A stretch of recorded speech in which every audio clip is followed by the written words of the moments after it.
ఆచార్య కొలకూరి ఇనాక్ గారు, ఆచార్య గోపి గారు, డాక్టర్ ప్రణారణి గారు, ప్రొఫెసర్ ఆదినారాయణ గారు, ప్రొఫెసర్ పార్థసారథి గారు, రాంబాబు గారు, బాలాచారి గారు, జయశ్రీ గారు, సభకు విచ్చేసిన సాహితీవేత్తలు, రచయితలు, యాత్రా ప్రేమికులు, మిత్రులు, బంధువులు అందరికీ నా వందనాలు.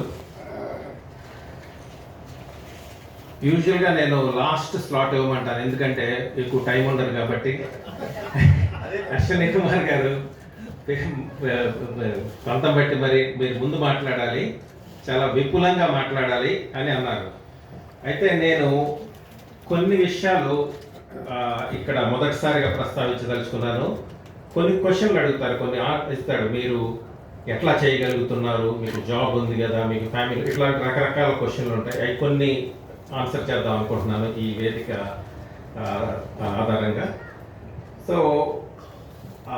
నా అసలు యాత్ర నేను ఎప్పుడు స్టార్ట్ చేశాను, ఎప్పుడు స్టార్ట్ అయిందంటే, డాక్టర్స్కి యూజువల్గా మెడిసిన్ చదివేటప్పుడు తీరికొండదు, వేరే విషయాల మీద ఆలోచించేది.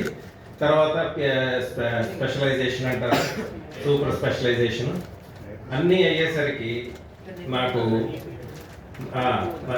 30 ఏళ్ళు వస్తాయి, కరెక్ట్గా చెప్పారు. అప్పుడు నేను 1997లో మొదటిసారి యూకే వెళ్ళాను. అప్పుడు నాకు the travel bug first time నాకు తగిలింది. తర్వాత నా అదృష్టవశాత్తు ఎడ్యుకేషన్